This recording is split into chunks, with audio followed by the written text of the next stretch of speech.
can see on the screen is Alistair Morris. I'll be hosting your session this evening. If you see any references to Matt Craven, I'm pinched his login details.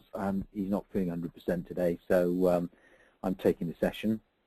Whether you call me Matt or Alistair, I care not. Most important thing is you get out of this something that you can take away and implement, well, as soon as you like, this evening, tomorrow, next week, next year. Again, it matters not really, as long as you take a message away from it which will help you. So tonight's all going to be about, unsurprisingly, LinkedIn, not in any great detail in terms of how LinkedIn works and the technical aspects of which there are many. More quick wins that if you were to implement, and you should be able to implement pretty swiftly, given a bit of thought, will make a difference to your profile and how people would assess that, judge it, and evaluate your skills and abilities in the marketplace. We'll take a fairly broad look at how you can use LinkedIn to achieve a variety of objectives, not just about job hunting, but networking, influencing, participating. But I guess the main focus really is, in fairness, how effective use of LinkedIn, when combined with a good CV, can materially increase your chances of getting traction with interviews and succeeding in getting a message across that you would want people to see. This evening's session is a one-way audio broadcast, so however you set up your webcams and microphones, I can't hear you, I can't see you, you can't see me, but hopefully you should be able to hear me. Consequently, I find it best if you've got any questions, as some have already asked, there's a facility obviously in the GoToWebinar toolbar you have to ask questions. I will leave them until the end of the session, so because we're going to be tight to fit everything into the hour allocated.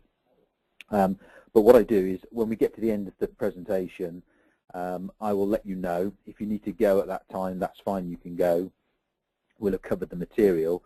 But what tends to happen is a lot of people ask questions about LinkedIn or CVs or their profile and message and their own brand, if you like. And I'll answer as many of those questions at the end of the session. So if you want to stay on and listen to the answers, irrespective of whether you've asked a question or not, you're more than welcome to. But as I say, I'll draw a line at the end of the session, let you know when it is, and then we'll move on to questions, and I'll deal with as many as I possibly can. Okay, so let's talk a little bit more about LinkedIn. But before we get into actually the details of what on earth LinkedIn's about, maybe just a quick overview in terms of who on earth I and the business I work for are. Obviously, ACCA have invited you this evening to this event. You subscribe to it. It's a free webinar. We don't just do free webinars, as the note at the bottom of this slide suggests. We're also here, actually I've noticed a few names that are familiar. There are people who've actually, from or within the ACCA's umbrella, already bought our services, used our services, or just signed up to do exactly that. I guess following on from last week's CV webinar in a lot of cases, and now you're looking at the LinkedIn side of things. So for those people, you're becoming or have been aware already of how our services work and what we do. But just a very quick overview in terms of some of the things that we get up to for those that are uninitiated. Broadly, the CV and Interview Advisors exist as a separate business, but we exist to provide a variety of career enhancement services, and that covers things like LinkedIn CVs, cover letters, interview coaching, etc. The company, therefore, unsurprisingly, is made up of a bunch of people who have been senior execs, recruitment experts, career consultants, authors, a variety of skill sets. Just to give you some, well, hopefully some confidence, my own background is that I've come from a corporate life. I've worked for recruiters. I've worked within Matt's business, Matt being the owner of the business, as a reviewer of CVs, and I also occasionally write CVs and host these webinars. The thing about that is not to try and big me up in any great way. It's more to give you hopefully confidence that we know what we're talking about. We see how the CVs and LinkedIn profiles are used day in, day out. We know what works, what doesn't work, and hopefully the information we'll pass on this evening will give you some insight into how to make your own LinkedIn profile more effective. I guess the bottom line is we know what works, and that's the main message to take away from it. Obviously, ACCA Careers have partnered with us to host webinars. We listen to the feedback. I think at the end of this session you should get an automatic sort of what did you think kind of message. If there's anything else you think would have been useful to know about, general feedback, that's really useful because it helps us tailor these events to the membership. And it transpires the most popular events are, unsurprisingly, how to write a CV, how to write a LinkedIn profile. But if there's anything else that you'd be keen to know about, then perhaps that's something we could organise if the feedback suggests a way forward. We're also the resident experts within many other chartered institutes and membership organisations. So again, we collect an enormous amount of data. We see CVs before they hit the marketplace.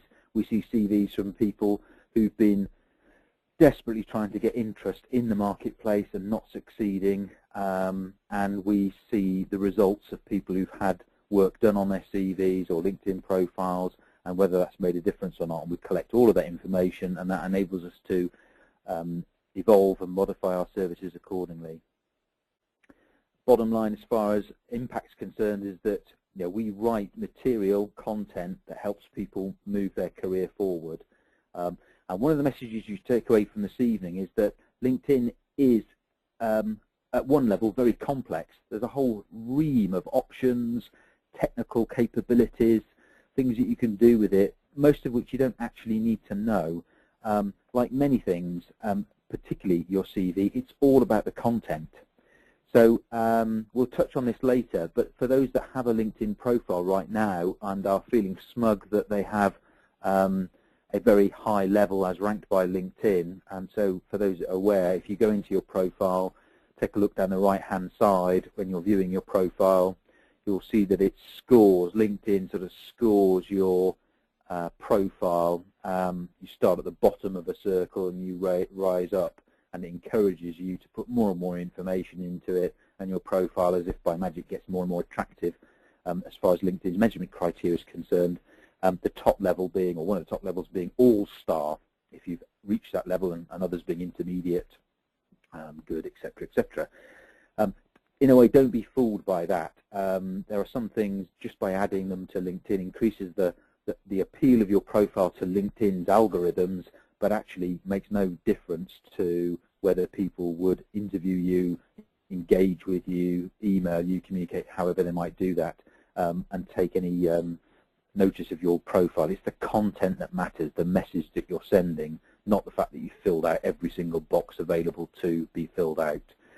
Case in point, I might touch on this again because it does illustrate the problem. For those that have got a photograph on LinkedIn, that will earn you extra points, so to speak. Your profile strength will gain stature by adding a photograph.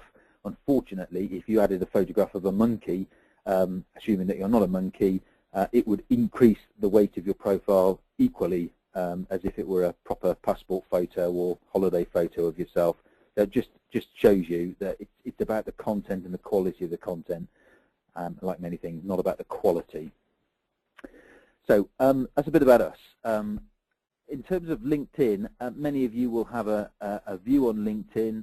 I'm not going to go into detail about its history and what it's there for, other than to say its heritage is almost like an automated business card folder. So for those that with a career that stretches back long enough to remember business cards and little folders that held the business cards, you'd accumulate them, look at them from time to time. It would give you a source of reference, contact numbers, details, etc.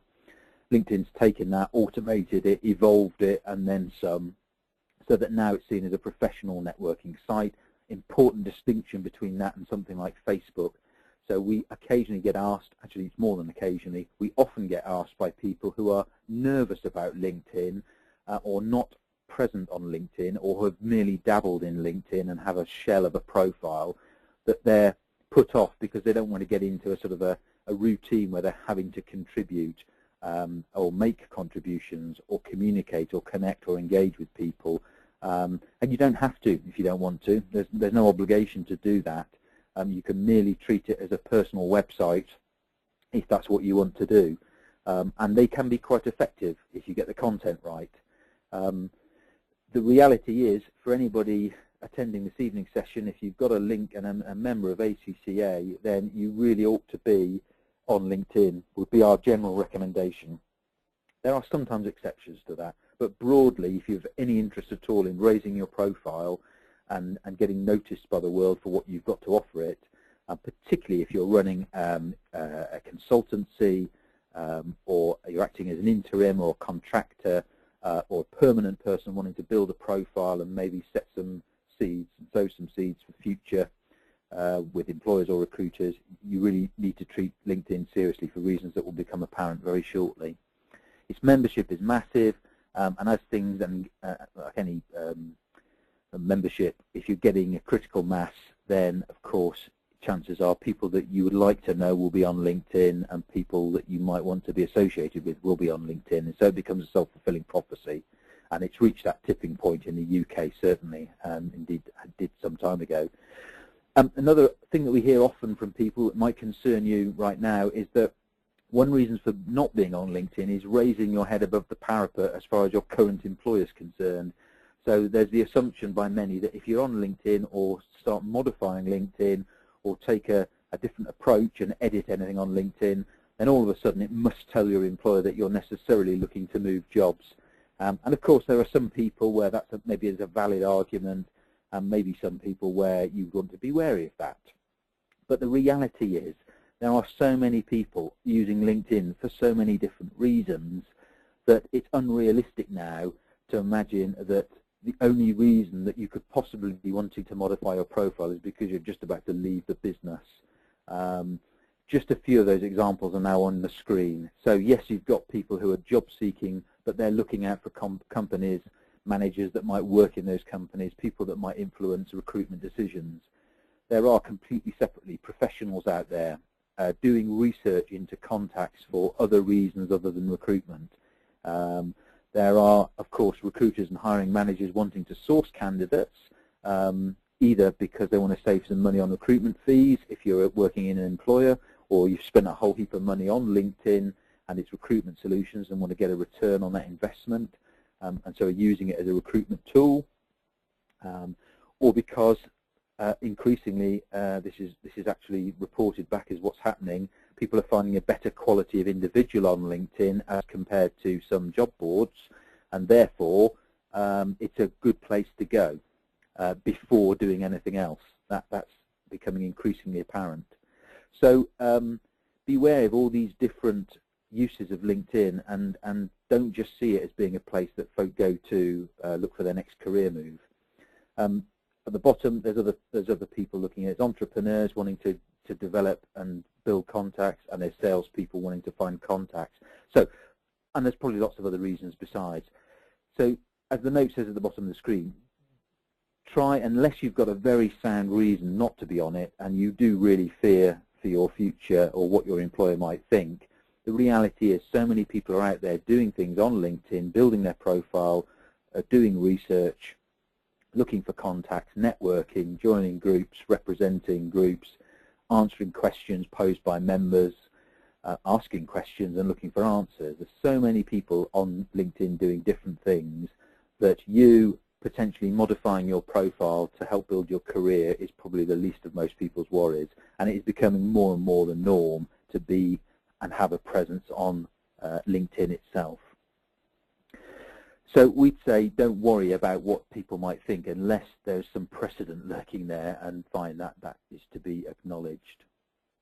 We're going to focus obviously this evening mainly on how you might use it in the job-seeking environment. Again, interestingly, note at the bottom of the screen, the year before last, and probably last year as well, as we've just flipped into a new year, more people found a job through LinkedIn than they did on monster.com, which is one of, if not the biggest job board, full stop. That's how important LinkedIn has become. I won't go into it too much detail this evening, but if you have not, I have to remember that the audience often consists of people who are not on LinkedIn, some people who are on it, some people who are real advocates for it, and some people who are very skeptical of it. So I have to tread a sort of happy medium. But the harsh reality is these days, LinkedIn is a very powerful recruitment tool, and it's probably revenue-wise what saved LinkedIn and made it what it is today. So it started off being a networking device. Obviously the basic membership is free. There is advertising, there are links, but the real money comes from their recruitment solutions. Now, as an individual, unless you've applied for a job or been in a business that's used LinkedIn to advertise for jobs, you may not know those facilities even exist. But I tell you, most recruiters, whatever level and size they are, most employers, again, whatever level of size, will have somebody on LinkedIn, and in some cases will have a team of people looking at LinkedIn, using it as a recruitment tool, and it's incredibly powerful in terms of what they can do and who they can find using it for exactly that. As far as your own influence is concerned, if you haven't done already, you can search for jobs and apply through LinkedIn. You can look and see who in your network already works at a business and maybe tap them for information. If you're not relying on recruitment businesses and you want to target companies directly, it's a fantastic tool for finding out who in your network or in other people's networks or as part of groups on LinkedIn might be worth approaching, both from a company perspective and an individual perspective. You can find out who might be the people making the decisions in those businesses or associations, and obviously using LinkedIn's basic functionality, see whether they would connect with you to add them to your network for future reference or immediate use. You can use people in your network to find other contacts and get introduced to others that way. And then at a slightly more advanced level, you can participate in discussions within groups or act as a person who can and is authorized to answer questions about particular subjects to build your profile. So there are a whole ream of ways that you can make your profile stronger, be seen to be participative in an area of strength or interest, which all helps build how people might view you. So if you're a member of any groups, of course that will attract interest, it'll be noticed, it adds some level of credibility, particularly if the group that you join is one where you have to be accepted as a member rather than just a free-for-all. And slowly, as you enter and participate more, and by participate, again, all I'm saying is that you might join a group for which you then take no further action, but that gives you access to a whole raft of people that might be of interest. It gives them visibility of you, and then what you do with it is your business. It doesn't force you to have to participate any more than that. So it's a great way of building your profile. So that's one way of either using LinkedIn to influence matters to your advantage, or to be seen to be participative and have credibility in a particular arena or arenas. When it comes to actually writing your profile, one of the things we're going to do now is take a look at some of the, if you like, the quick wins, as I suggested earlier, that will help you build a better profile and get that content sorted so that you're presenting a strong message to your target audience. Now, for those that have already been on the the CV webinar that Matt tends to run, he may well have talked a reasonable amount about target audience, building a business case for your target audience, and I'll probably mention this more than one or two times, but it's probably one of the strongest messages you take away from this evening, and that is there are a bunch of people out there, if you're ever in the job hunting, career building game, you of course are having to appeal to a particular body of people. Those people are expecting to see in their ideal candidate, employee, individual, a picture, a matrix of skills and abilities. If you deliver to them a parcel which contains the message that they're wanting to hear, suddenly you find yourself getting interviews, telephone calls, emails, attraction, approaches, whatever it takes, but you'll get interest from people in some form or fashion. If that information that you're sending out there into the ether is not right and well aligned to that target audience, probably won't be so successful. So it's really important. I keep banging on about this content, but it is really, really important. And one of the mistakes that most people make when they set up their LinkedIn profile is they think, well, surely it won't take very long to set up my profile, just take half an hour, if that, 15 minutes, just get my CV. LinkedIn actually can take your CV, pass the information from it, and fill out the holes and gaps in its profile automatically. But if you do it manually, again, a mistake that people make is they just dump what's on their CV and use that as the foundation for their LinkedIn profile, and that's a bit of a mistake, primarily because how do you know whether your CV is actually effective or not? Now, if it happens to be effective and you know that, it's not such a bad start point, in fairness. But a point that we make during our CV webinars is that it's really important to know whether that CV is doing a good job or not. If you don't know that, it's probably worth seeking some advice, which we can help you, as can others. We always say acid test for a CV, and in a way, same applies to the LinkedIn profile, or anything that you're sending to your target audience to try and convince them that you're worth considering for an opportunity, and that is the ratio between the number of applications you're making and the number of interviews that you're getting. So if you, let's hypothetically say you've got 10 jobs that you've applied for, you have to assume, of course, the caveat being that they're 10 jobs that you're reasonably sure you can perform. So if you're a checkout operator and you want to be a nuclear submarine captain, it's not going to happen. Stupid example, but surprising how many people try and leverage that kind of move. So if you're, I don't know, accounts assistant and you're wanting to go to a senior accounts assistant, or if you're a financial accountant going to another financial accountant or a management accountant role to senior management accountant, they're logical, seemingly progressive moves or lateral moves. So that's fine. If you're applying for those kind of jobs where you know you've got the skill set and you could justify it if you were given the opportunity face-to-face to do so, or plunked into the job for a couple of days, you could hold your head up high. It's those kind of jobs. Apply for 10 of those. If you're getting 10 interviews, happy days. Everything's good in the world. You've got a great document. It's doing its job, whatever anybody might tell you, myself included, I have to say. If, however, you're not getting any interviews at all, 1, 2 interviews out of the 10, even 3, 4 interviews out of the 10, it would suggest, not exclusively, but it would strongly suggest that, of course, the CV or the message you're sending to your audience is wrong. And sometimes people argue that point and say, well, no, it's a whole host of other things, and I'm afraid black and white issues, whatever anybody's telling you, and that's unlikely sometimes to be the truth, I'm afraid to say, it's almost certainly the CV. Worse still, if they actually know who you are and they know more than just the CVs presenting to them, that's an even worse picture. But let's assume for the moment you've applied for the 10 jobs, you've not got any interviews, or if you've got 1 or 2 interviews, it would suggest the CV is not doing its job. So if it's not doing its job, why then port that across onto LinkedIn? It's wholly ineffective. So ask that question first. If you've got any stats to back up, challenge the assumption that your CV is a good start point, and then at least you can decide whether you need to do something about it. So our argument is, in any material you're sending to a target audience, and now particularly as far as LinkedIn is concerned, you should be presenting a strong business case as to why somebody should hire you.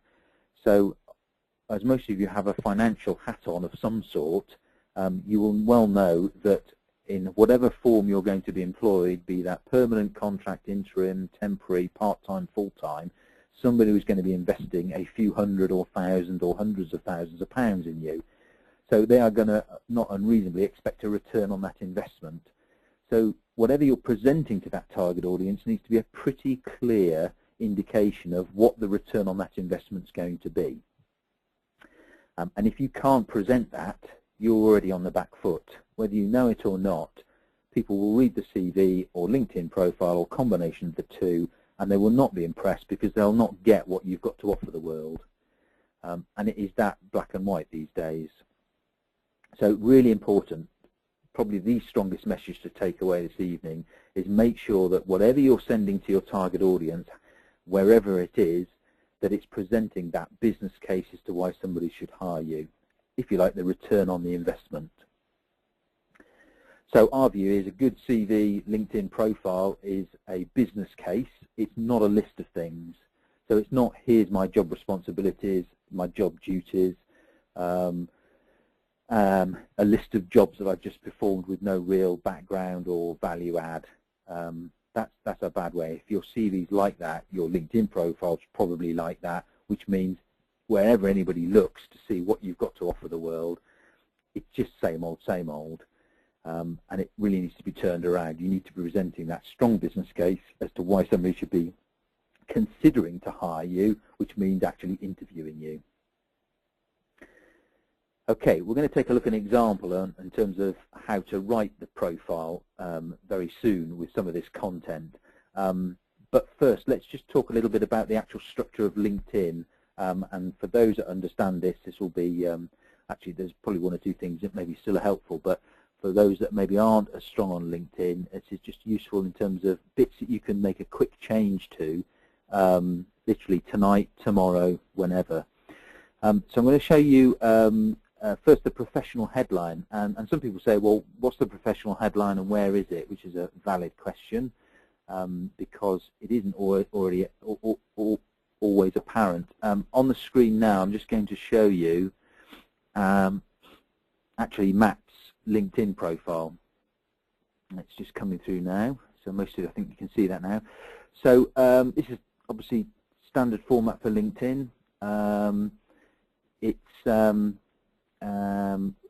pretty much the same whatever level of account you have, and you'll notice that apart from Matt's beautiful photograph and his name, the bit of text that appears under his name, starting MD and career enhancement, blah blah blah, that's the professional headline. So what our argument is there is that that can be a whole lot more impactful. Just changing that piece of text can make a big difference as to whether anybody's going to read any further or not. And just as with your CV, remember that most recruiters and employers are not exclusively looking at you for any opportunity they might be considering. They're normally involved in having to deal with tens, if not hundreds, of people in any one time. Consequently, you will get somewhere between 5 and 20 seconds of somebody's attention whilst they're reviewing a CV or a LinkedIn profile. And consequently, you don't have very much time to establish in the mind of the reader whether you're a valid applicant or not. So if that's the professional headline, the bit that's just lurking underneath your name, what can we do to make it any more impactful? Well, you'll have noticed if you read Matt's that it was broadly the value he can bring to a business, and he was describing basically how he can influence people's abilities to get interviews at the bottom line.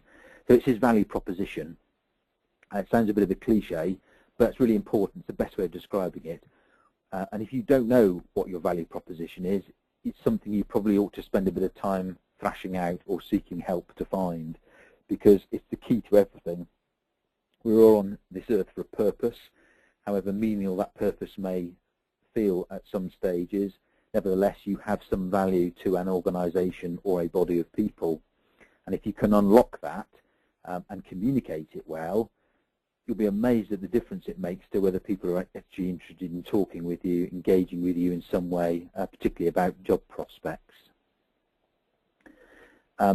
Unfortunately, and this is a classic case of where, again, LinkedIn is not particularly helpful, although as an early user of LinkedIn, you might think, oh yeah, this is great, it all helps me fill out this stuff automatically.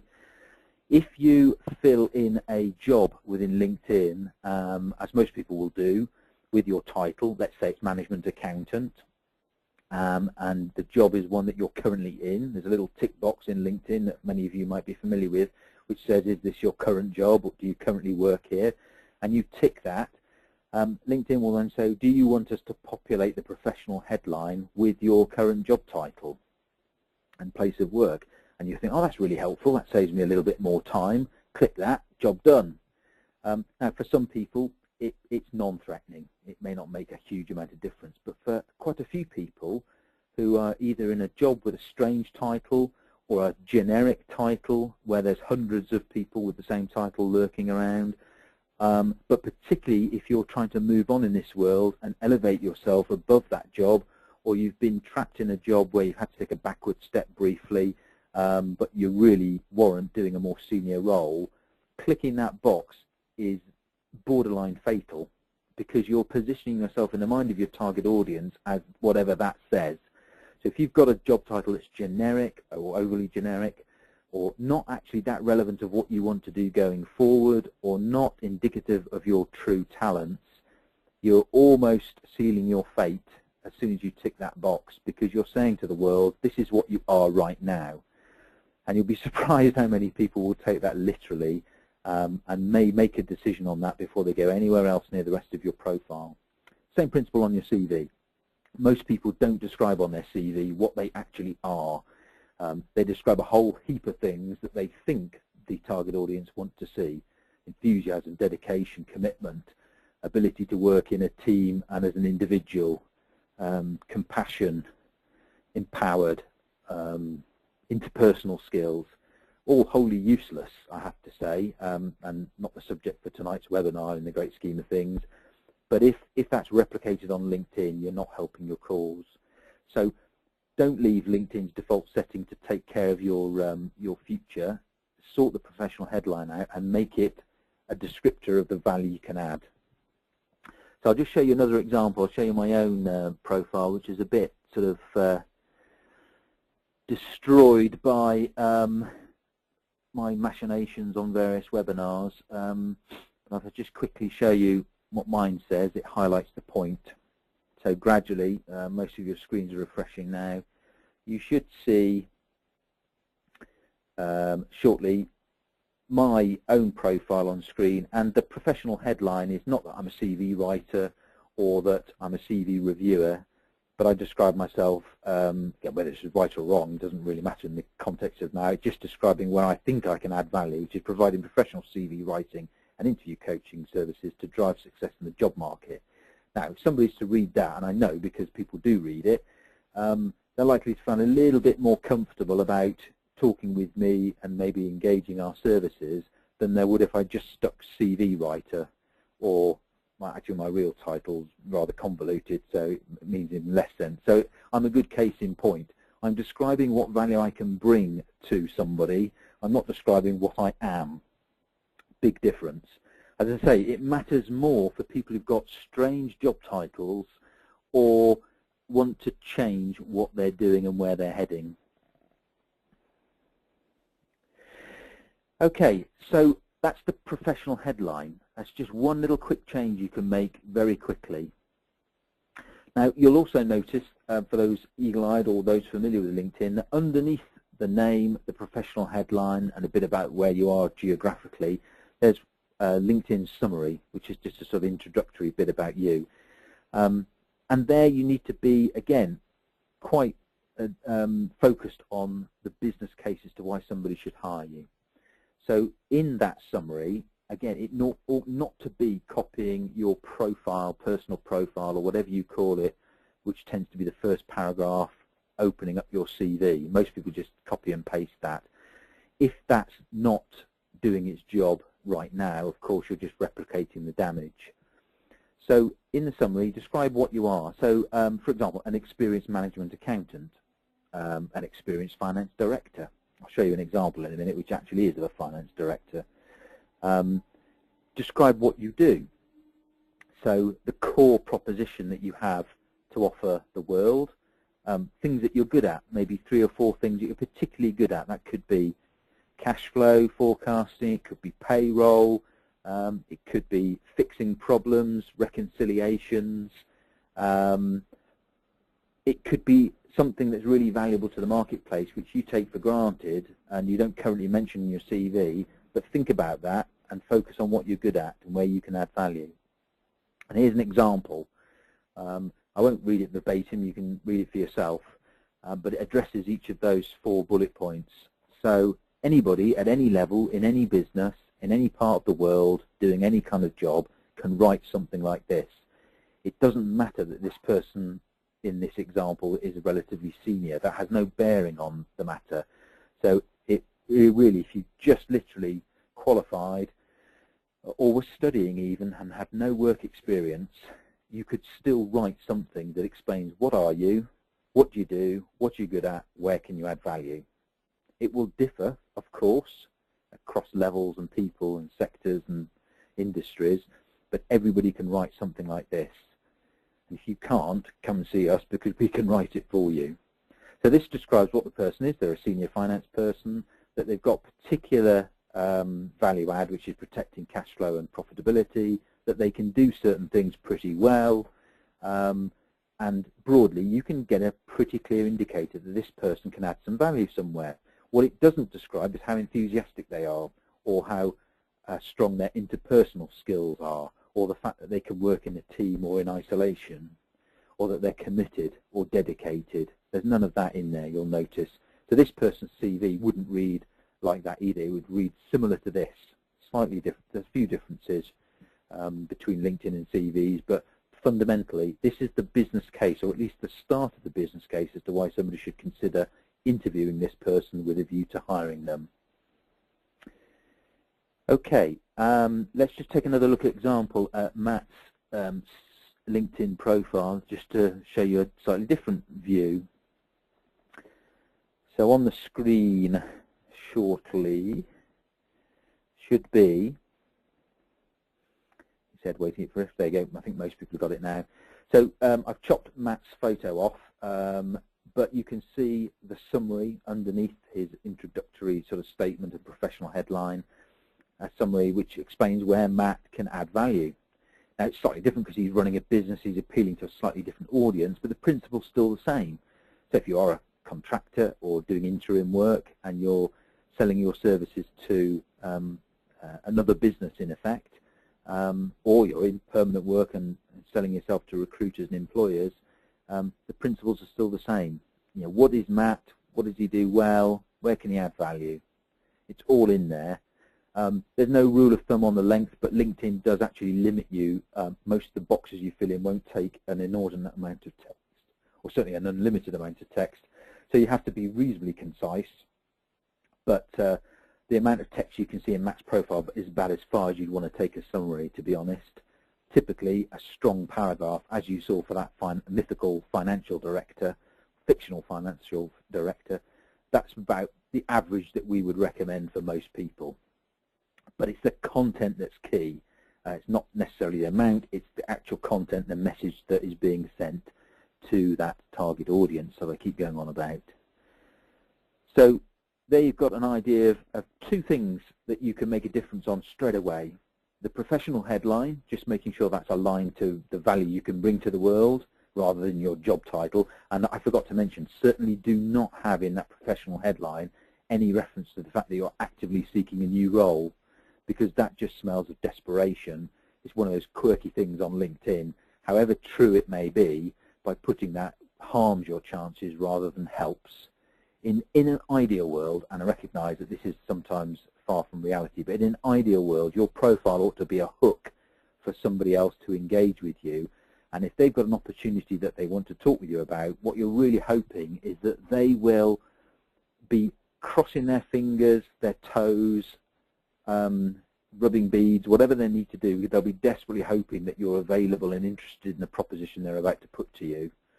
That's the ideal world. It's generating enough interest for them to want to contact you, and they're really hoping that you're available and interested in their opportunity, not publicising to the world that you're actually available for hire straight away and that you're actually quite desperately seeking a new role. That doesn't help. Okay, so professional headline sort the summary, two quick things you can do almost straight away that will make a big difference to how people view you and what you have to offer. A little pause in terms of the profile itself, because what people tend to ask at the end of this session, as I say, I will come back to all the questions that have been asked so far and try and deal with as many as I can at the end of the session. But the most often asked question is, what on earth can we do, and can we help people, and what difference might it make? So, as I said right up front, we do help people write CVs and LinkedIn profiles from scratch. We don't amend people's CVs. We don't aesthetically embellish them. We fundamentally root and branch, start again, and restructure people's CVs to meet a particular target audience's demands. And so to do that, just so that you understand the process, because you might have started to think, this is maybe a little bit more complex than I first thought, And it is all to do with these dynamics. It's the, what have you got to offer the world in a way that's fixed? You know, what you've got is what you've got. How you explain it is probably the bit that most people get wrong. So you've got your inventory of talents and abilities. On the other end of the table, of the side of the table, of the side of the fence, whichever imaginary circumstances you want to imagine, you've got somebody who might be interested in your toolkit of talents and strengths and abilities. You very rarely get to meet them before sending some detail like a CV or a profile of some sort. So the only way you can interface with those people and compel them to do anything about you as an individual is to send them something, to communicate something, or for them to look at something about you and make a judgment. And it's getting that bit right that's the trick, and it isn't the work of a moment. And when we work with individuals, it takes us between 1 and 2 hours just to get the raw data to be able to then start the process of helping to improve how they communicate to their target audience. It implies lots of things. We need to know where you're heading. So if you're, for example, a management accountant and you want to elevate up one notch up the ladder, that's reasonable. It probably makes sense. There's probably some evidence to back that up in your career and qualifications. So we need to just clarify that and make sure you're not trying to become the nuclear submarine captain of the future, because we're not going to be able to help that. For those that don't understand what their value proposition is, and I do apologise, it's a bit of a cliche, but until I can think of better words, what have you got to offer the world, and how does the world see you as far as that offering is concerned? And I'm afraid for those that are sceptical of these things, it is a bit sales and marketing like. You have to see yourself as a service or a brand or a product to which you're communicating your benefits to some kind of audience, just as people communicate to you when they're advertising their products and services. And they'll either get it spectacularly wrong and you won't be impressed and you'll walk away, or they'll get it very right and you'll think, where do I sign, who do I pay, deliver it to me tomorrow. And in a way, you're trying to do the same thing with your skills and abilities. If you don't know those, or if you find them hard to relate to the world that you're targeting, we can help with that kind of thing.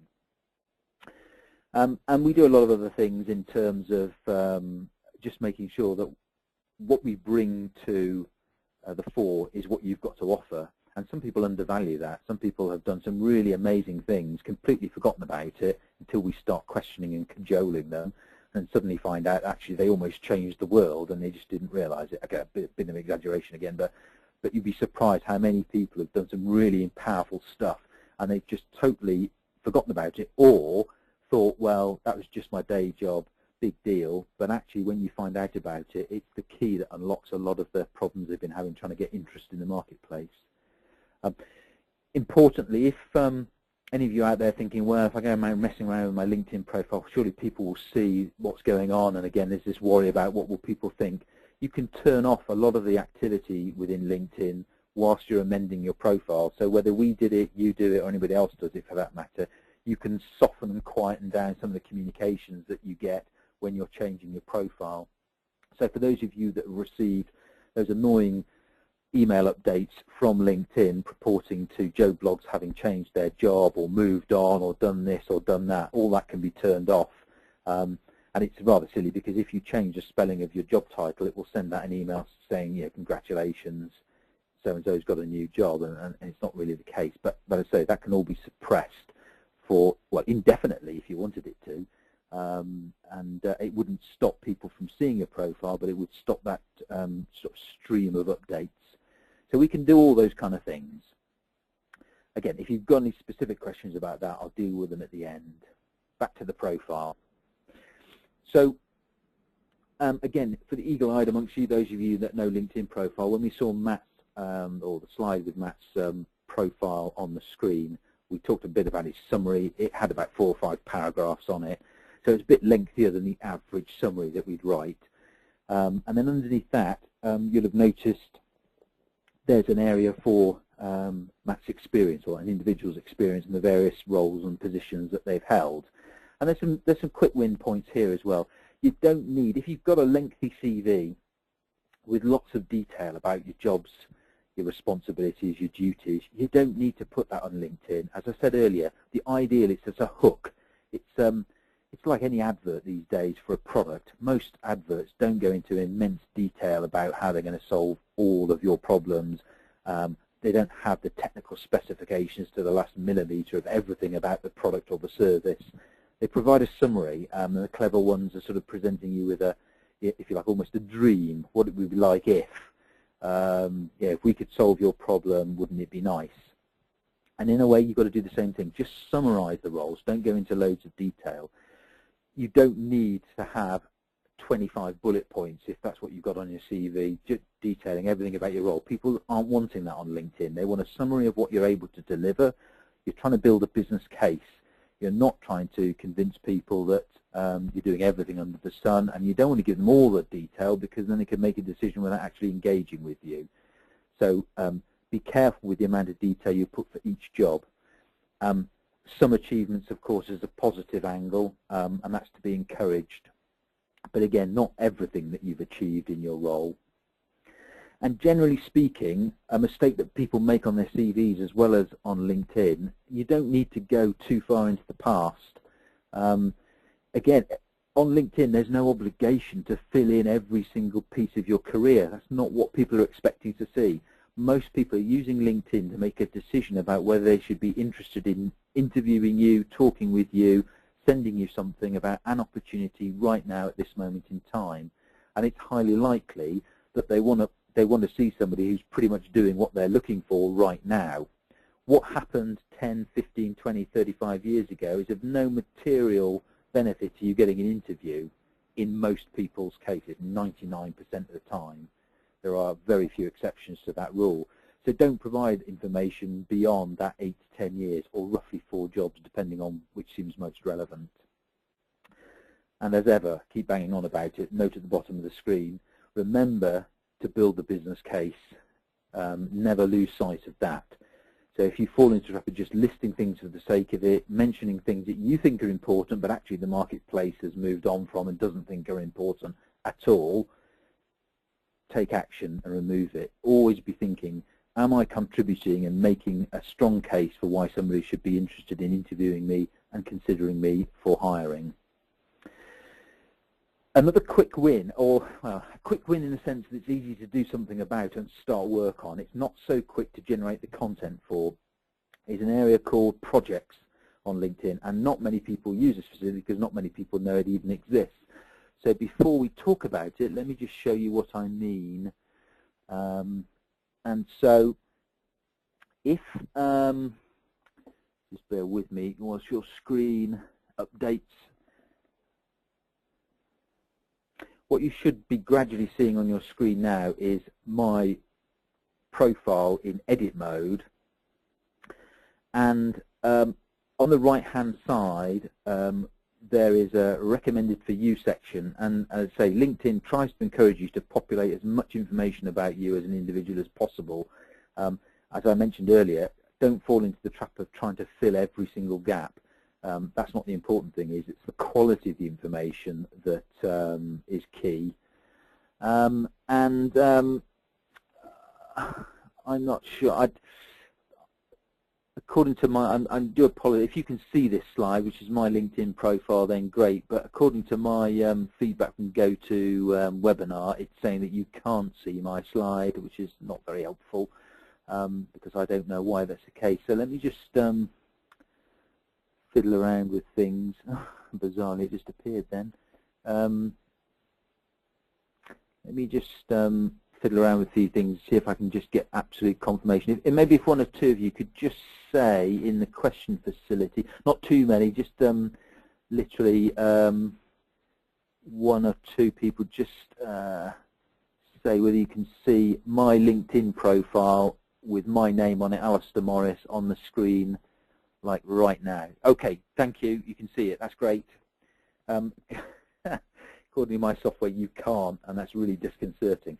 So on the right-hand side of my profile, you'll see the recommended for you at the top sort of right-hand side, and then a squirrely arrow and some options: experience, education, photo, projects. Projects is the one we're interested in. This is a really useful place to put real-life evidence, case studies, if you like, the proof to support why you're making the claims on your LinkedIn profile that you are. We follow this sort of system on our CVs too. It's the area that most people get hideously wrong is that they talk about all the wonderful things they can do and then don't provide the evidence.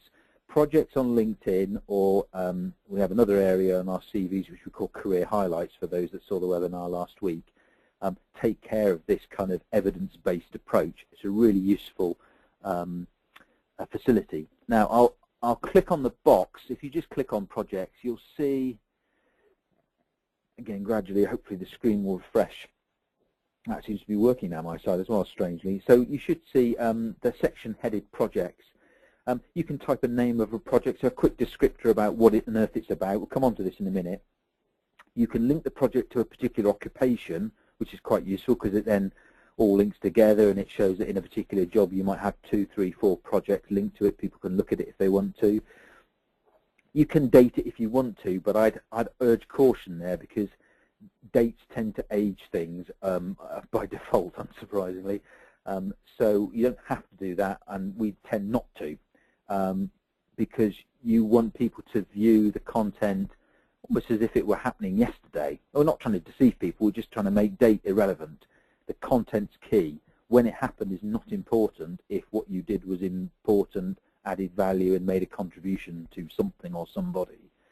And then there's there's an area where you can allocate either a URL to the project if it was particularly noteworthy and there's a website out there. You can put team members other than yourself in there. But the most important thing is description, because you can put some text in there, which I'll explain and show you an example shortly, of something that you did, which if written well adds a whole heap of value to your profile because it's giving people real evidence of something that you've done. So let's take a look at how we tackle that area. So the important thing here is that if you're writing projects, typically there's no rule on how many. LinkedIn allows you to add quite a few. In fact, to be honest, I'm not even sure what the limit is if there is one. I've never reached it. But I would say typically anywhere between 3 and 8 projects would be sufficient. 3 would be perfectly adequate. But the important thing here is their relevance to what you're trying to do. So if you are a management accountant and you want to make the next move up, but earlier in your career you were I don't know, a fruit and veg salesperson,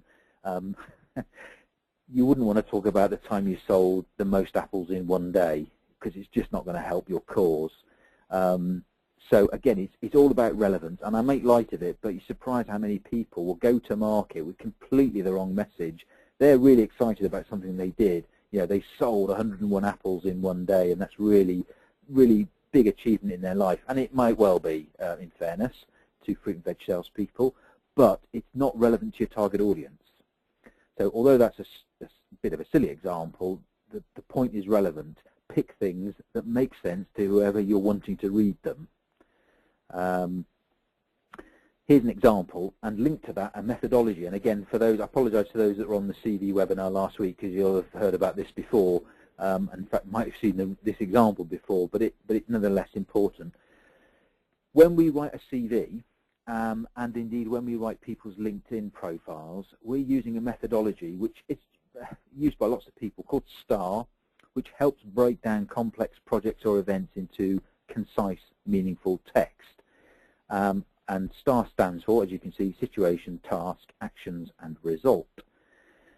It's a really good way, as I say, of writing concise content, but it's also a useful way of dealing with competency-based questions. So if you ever get flung into a situation where somebody says at interview, right, give us an example of, describe the situation when, and that sort of stuff, this is a really useful mechanic to be able to help provide those kind of answers. It takes a bit of practice, but it can be quickly learned.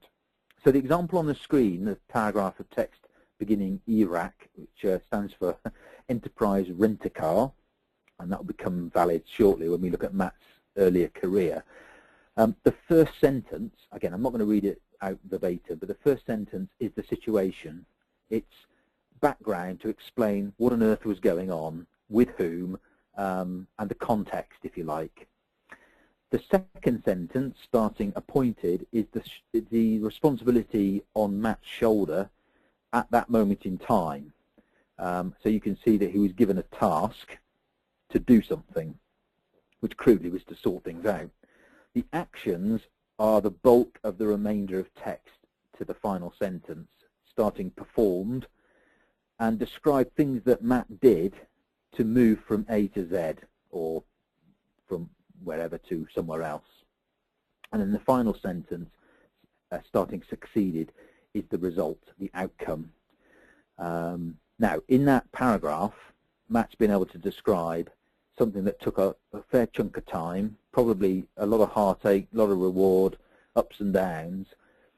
People aren't interested in that, of course, in terms of making a decision about whether they interview you or not, but they might like to know that at least that's some evidence to back up claims he might have made on his CV or within his LinkedIn profile as to his ability to actually do stuff. So if he's made a claim, anything akin to, you know, affecting change, improving profitability, you know, focusing on what's important and what isn't, and making stuff happen, this is a great example as to how he actually could do that and where he's done it before. Now, most people, again, most people in any job, at any level, in any part of the world can write stuff like this. Even people who've just graduated or qualified without any real experience can still draw upon experiences in their life that might be relevant to their target audience. It just takes a little bit of effort, and you can tell it takes also a certain ability to write content. So it's concise, it's sharp, it's fairly active, there's no waffle, there's no hyperbole. It's good, hard-hitting, evidential proof of an ability or a set of abilities that Matt has in this case. So our recommendation is that you use the projects facility to provide evidence of your abilities to your target audience. If we just take a look at, again, Matt's profile to see how that sort of all hangs together. Oops, there we go. You can see Matt's earlier career. He was a manager at Enterprise Rent-A-Car.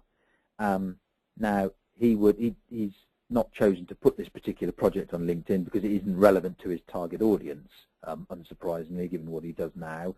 But he would link it to this period of time and place it on his CV, on his LinkedIn profile, sorry, and so it would appear to people who were interested in his abilities, and that then provides people, as I say, with the hard-hitting evidence to support some ability or skill that he had.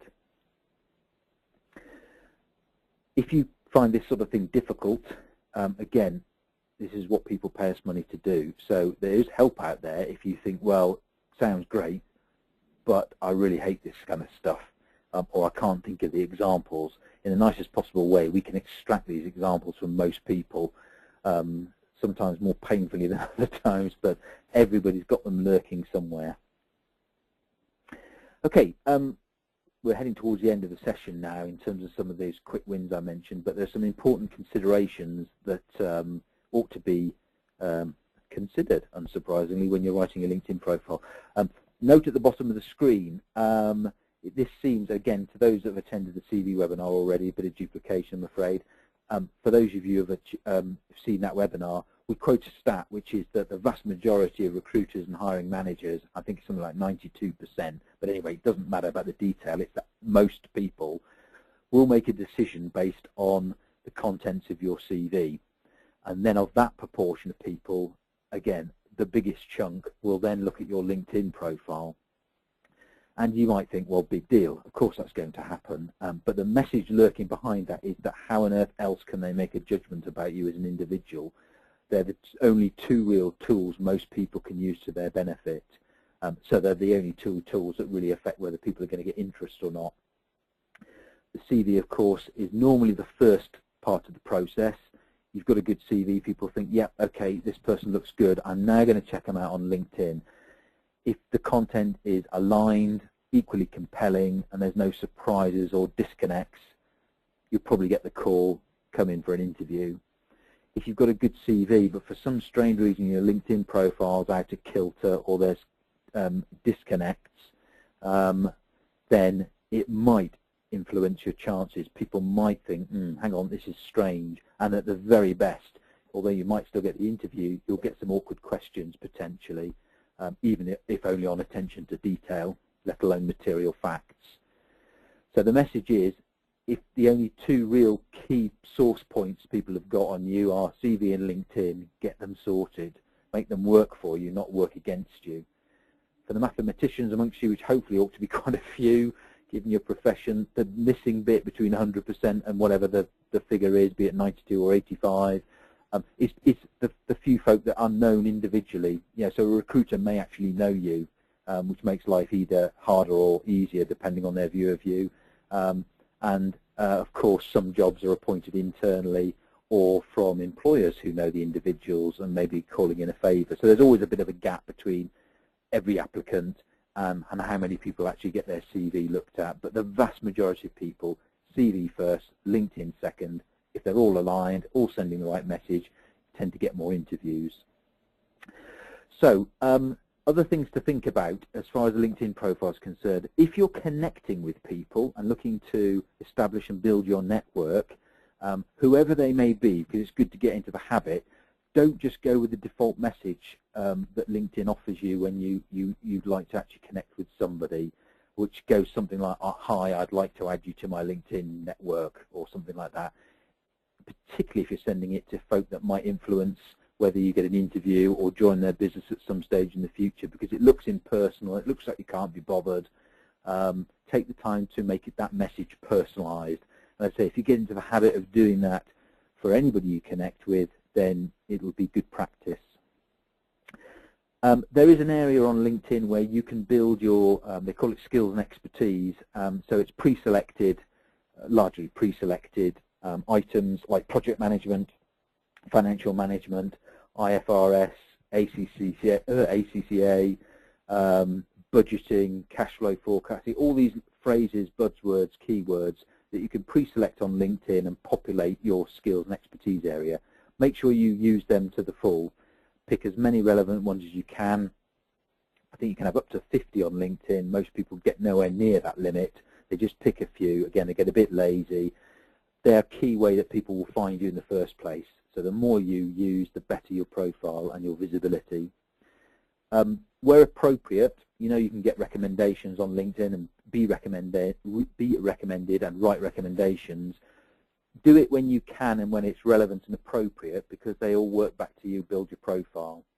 But don't go overboard. Don't recommend people for the sake of it, and don't seek recommendations from people who are in your peer group, ideally. Always go to the next level up. Join groups, because if you join groups that are relevant to your profession and interests, it adds credibility, it shows that you're interested, participative, but more importantly, you can contact group members who might otherwise be uncontactable.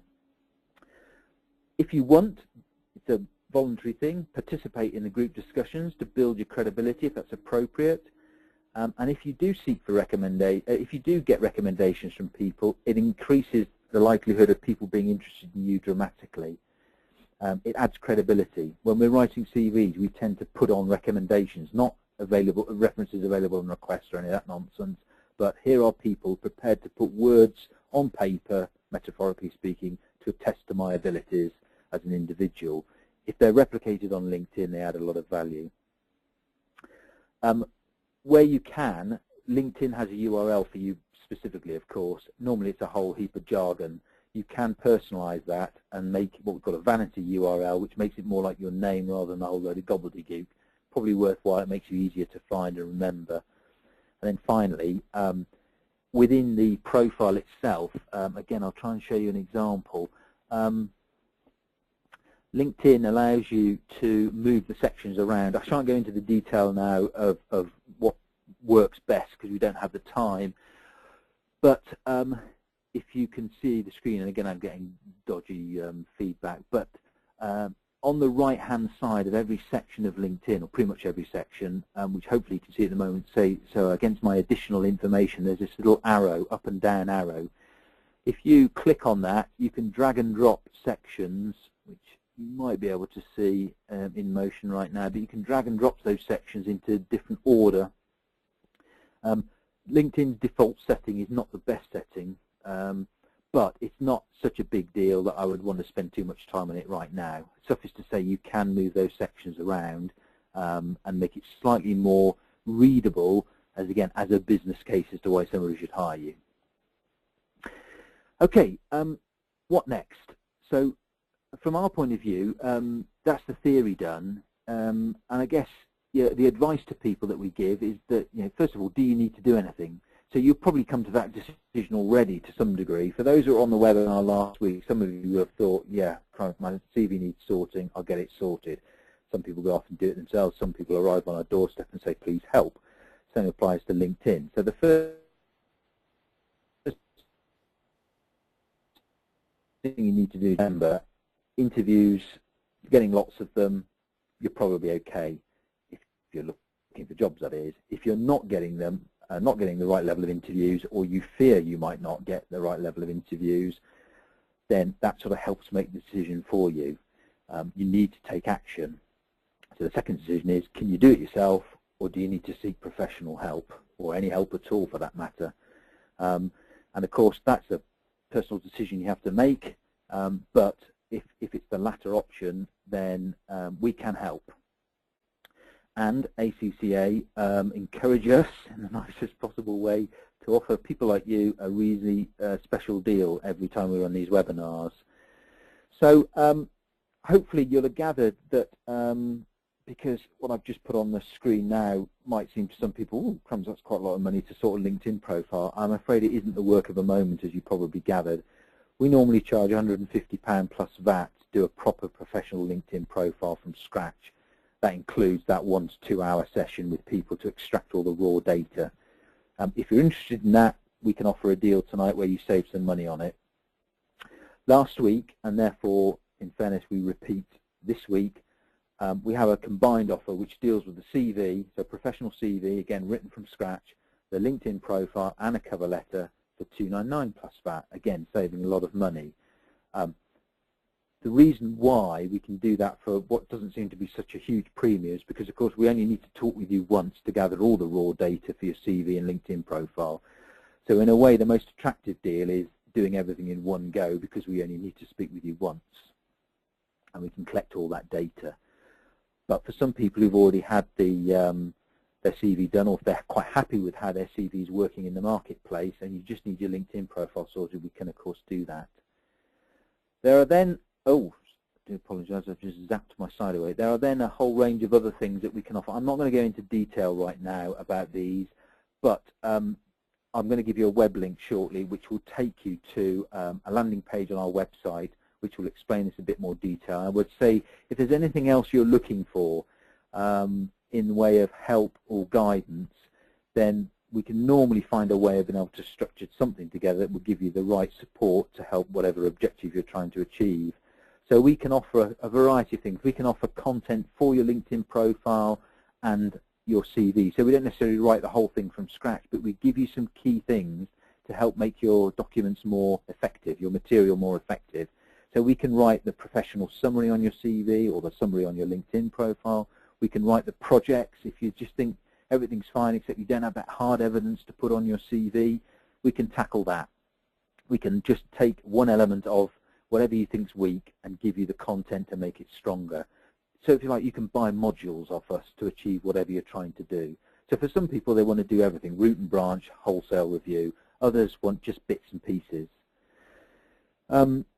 And for anybody who does place any of the larger ticket items this evening, you get a free post-webinar pack, which includes, interestingly, membership for a month to our Career Enhancement Network, which is really probably about the best portal for career knowledge, full stop. So there's a whole range of things that we can do. So the core thing is we can sort LinkedIn, we can sort your CV, and we can sort bits of either of them if you're interested. Therefore, I'd recommend if you are wanting to seek any advice, either visit our website, for which I'll stick the URL into the chat room facility right now a few times, and you can grab it and take a look at your own leisure. Send us an email, visit our website, give us a call. You can put a callback request on the website, and then we're more than happy to help you in whatever way we can. the deals that are up on the screen right now remain valid until close of play this week. And so they do encourage, obviously, a swift decision because they're big discounts. You won't get better deals elsewhere.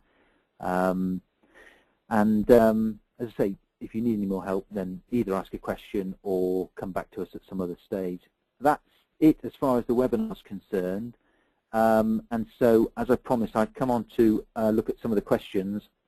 For those that need to disappear, thank you very much for your time. I hope you found that useful, informative. A lot of stuff to get right and to talk about, but the key thing is content is everything. You build a strong business case to your target audience, makes a big difference.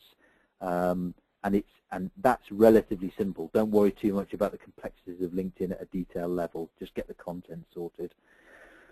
Okay, for those that need to leave, you can leave, and if you haven't already done so. And for those that have asked questions, bear with me whilst I scroll back to the beginning of time this evening and look and see who has asked questions. Well, Reza, I hope I've pronounced that right, at 7:15 or just gone, you said you couldn't see the webinar. Is it me? Have you not started yet? I hope, it looks like you're still on, so I hope by now you can see the webinar, otherwise you've had a particularly unhelpful hour and a bit. I'm assuming all is well. Mohammed, casual photo or formal? Good question. Now, in regard to LinkedIn, and only LinkedIn, then it's a bit of a, it is a good question actually, because it doesn't really matter, but it depends, the devil's in the detail. A casual photo can be fine unless you're, I don't know, just all sort of pictures are being conjured up in my mind now, which probably aren't broadcastable. So if it's smart business casual, if that makes sense, that's good. Overly formal, like a passport, looks horrendous. So a sort of a blend of the two, which is a particularly unhelpful answer. You don't want to be looking down the barrel of the lens necessarily. You don't want it to be, you ideally want it sort of head and shoulders, and you probably don't want to be dressed in anything too casual. Remember, it's your brand, your image, so go with what you think fits that best, or seek help on what you think is most appropriate, or what people think is most appropriate for you. Another question, Mohammed, how to make more people contact you on LinkedIn? Well, the most simple way is, well, there's a number of simple ways. You either increase the quality of your content on your profile, which makes people read it more, and then people will want to connect with you. You join groups that are relevant to you and participate in them, and that you actually seek others out who might be interested in what you've got to offer.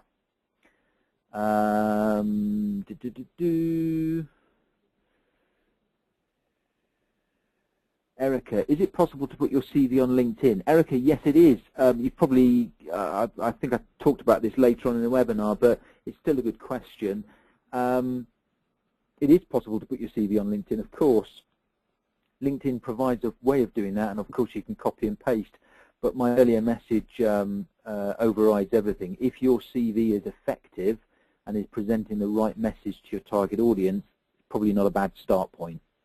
We argue there's a different way of writing it. So our CVs are written in the third person, but LinkedIn profiles are written in the first person. It just looks better in both cases that way. So it needs a little bit of tweaking and amendment depending on how your CV is. But the bigger issue normally is most people's CVs aren't right in the first place. And so if you just port it across to LinkedIn, you're just replicating the damage. Imran, as a job seeker, how can we search for jobs? Well, there's a number of ways, Imran, but if you set up your profile correctly, you'll get notified about jobs anyway. So lurking, again, we didn't have time to go into the precise detail settings, but there are a number of settings in LinkedIn that will get you the emails about jobs, and then the last thing on your mind will be how do you find out about jobs, because you'll be bombarded by emails offering you or inviting you to apply for jobs.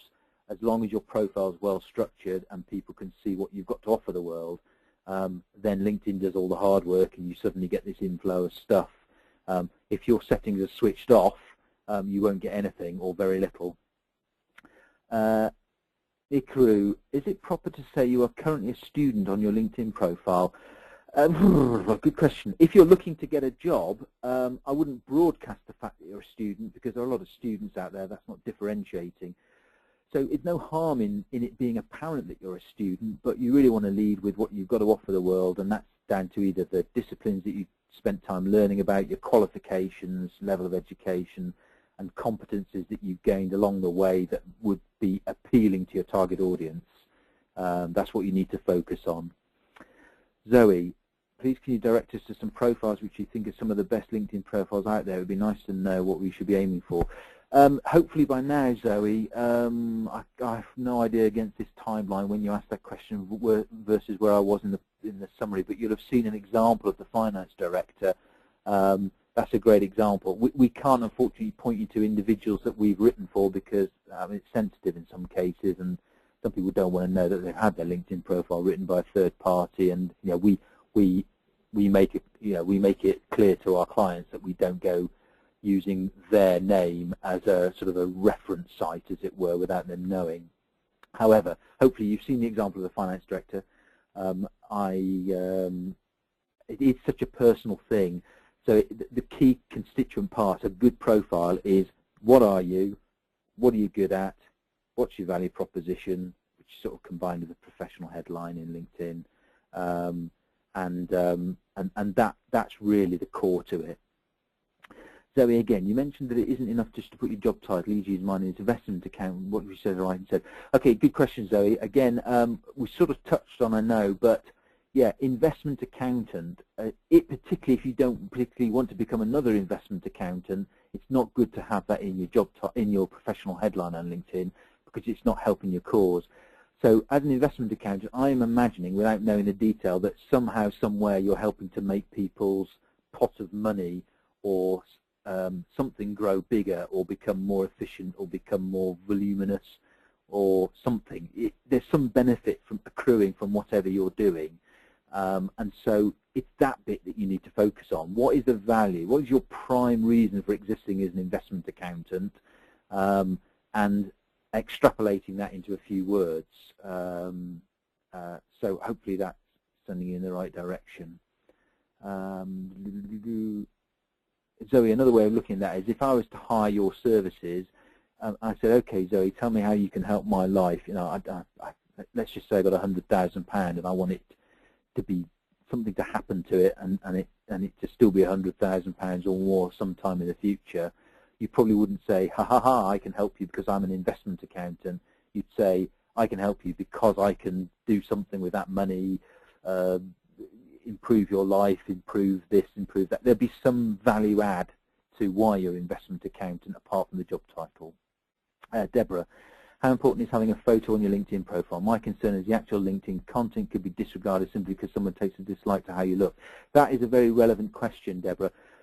Interestingly, in the UK and most of Western Europe and most other places except the parts of far Middle East, photographs on CVs are a no-no. Not necessarily just for that reason, they're just a no-no. LinkedIn, I'd say it's not at a point where anybody would be suspicious of you not having a profile. Some people have got quite creative and had almost like an avatar, and as long as that's done tastefully, that can be quite a nice way around things. But I would say in this rather strange world that we live, there is a good argument to say that you don't necessarily have to have your profile, your photograph on your profile, because you don't want to be discriminated in any way, shape or form. You want people to judge you purely on the skills, competencies and abilities that you have with the evidence to back it up, and that's all about the content. I know that sounds like a very idealistic view, but that's fine. You don't have to go with the flow. So if you don't want your photo on it, don't put it on. No, I don't think you get marked down for it. Okay, who else have we got here? There's a whole load of people who could see the slides when I asked whether they could be seen or not. That's fine. Mohammed, I don't have any projects as fresh student from college. Okay, Mohammed, yeah, it's a really good point. So anybody leaving education or similar, whatever level that may be, yes, you're right. The projects in the pure sense you don't need to worry too much about. However, as you probably gathered in trying to apply for any jobs, be you at whatever level you might be, people are looking for experience of certain competencies. So that could be anything from, if you'd worked in a retail establishment at whatever level, if you've handled cash, that is a competency. If you've dealt with people like a business to consumer environment, so you've dealt with people who can sometimes be challenging because they're customers who always think they're right, and you've had to deal with those situations, that is a competence. So we draw out of you things that the target audience, your target audience, would be expecting to see. Always remember, the target audience is the key thing. So your target audience is not expecting you to have 10 years experience, otherwise you're probably aiming for the right jobs. Your target audience is expecting to see proof that you might be the right kind of person for them.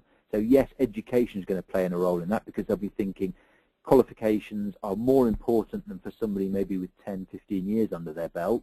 So that's a differentiator. So if you've got good results from college, or you're currently studying for something else, that's relevant, and maybe you'd make that fairly high profile. But then there's all those other subtle things like, can you communicate with people, and if so, prove it. How did you get that ability? If you've handled money and have been trusted with things, that's a competence. Bring that to the fore. So there's always a way around these things, Mohammed, to bring out what your target audience is expecting to see. It's all relative. Daniel, do you think it's worthwhile to pay for the premium account, or is it more a case of being social and interacting effectively? Really good question. Generally speaking, unless you're very active on LinkedIn, there's no need to have a premium account. You'll still get found. If your content's good with a basic account, you've got it well structured, you're portraying the right message to your target audience, it's fine having a basic account. Reza, how much do you charge for CV only? Oh, good question, Reza. If you are still there, if you do want to ping me how many years experience you've got, and the job title that you're trying to apply for or best fits your explanation. But the key thing is, how many years experience have you got doing anything at all? And then I'll come back to you with an answer. I'll try and remember that. Okay, a few thank yous. Ali, should we include non-full-time roles such as memberships in a board of directors or a company, or is it too much information? Devil's in the detail there, Ali. It depends. If it helps build the business case as to why somebody should hire you, it should be included. If amongst a whole heap of other valuable stuff it just seems to be irrelevant or not appropriate, probably skip it. So it depends a little bit on, yeah, as I say, the detail, Ali, I'm afraid. There's no clear answer on that. Need to look at that in more detail. Mohammed, how to distribute your goals between CV, LinkedIn, cover letter, and application form? Because it's confusing to add what in what thing. Yeah, that's a good point, for fairness, Mohammed. Bottom line, again, it devil's in the detail. The CV needs to be a pretty good summary of everything that's core. So if you're going for a certain kind of job, your CV needs to be a pretty good, comprehensive explanation of how you're the right person for that job. Imagine that's the only tool you've got, because in some cases it is. So make sure the CV's got everything about how you could fit the kind of jobs that you're going for. That's part one.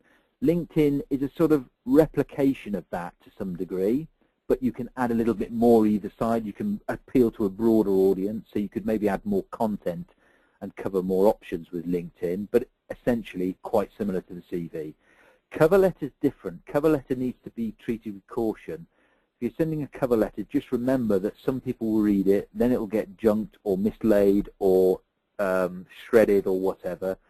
So cover letters normally additional stuff. So it's addressing the key points that particular recruiter or employer is looking for, and just it doesn't matter if it's duplication. If you're saying, in effect, I'm the right person for you because, then the cover letter can reinforce the message that they'll already see on the CV or the LinkedIn profile. There's no harm in that. But it's also the vehicle to put information like salary that you earn, remuneration, location issues if they've asked about that, or requested any specific information that you wouldn't ordinarily find on the CV. And that's things like money, benefits, reason why you're interested in a job, all the things specific to a particular employer that you wouldn't find on the CV because your CV's broader than that. Ditto LinkedIn. Application form, you have to go with the flow on the application form. That again is a lot of duplication. Most people who fill out application forms, you'll notice that you're normally asked to provide proof of certain things within a certain amount of text. So they'll say in less than 500 words or in less than 1,000 characters, please describe when, blah, blah, blah, blah. If you're finding that difficult, it's telling your CV's not right, because your CV should have a lot of that on it already. It's the evidence to prove why you're a good candidate. Most people find application forms a real pain in the backside because they've not experienced having to write information like that before. They curse the employer because they're thinking, why do you want to know all of this? But there's a clue. They're asking for that information because, generally speaking, most people's CVs don't provide that information, and they want to be able to make a good, educated decision on who to interview. So they force people to fill out a form that gives them the information that they can make a good decision on. So if you find that difficult and it's missing from your CV, it's a bit of a warning sign that the CV is not quite right. Reza, my CV looks good according to the testimony of some recruiters, but my acid test 200 to 1. Yeah, lurking behind that comment, Reza, is a really good point. What you hear back from some recruiters is not always the truth.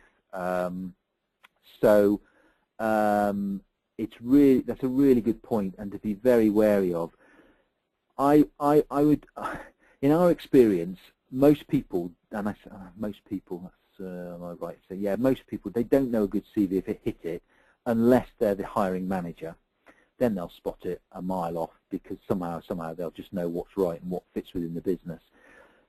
If you're getting knockbacks from recruiters, the easiest thing in the world to say to people, and I have been there, remember, is that, well, there are people better for the job. Oh, is my CV good enough? Oh, yeah, your CV's great.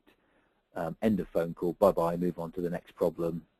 I'm afraid that's often the case. I can't tell in your particular case whether that, of course, is true, but it happens enough for us to know. We have literally hundreds of clients come to us every year who say, I'm skeptical of what you have to offer. Joe Bloggs has told me my CV's great. We say, how many interviews are you getting? I haven't had any interviews for the last 6 months. Your CV's not so good then. No, but Joe Bloggs said it's really good.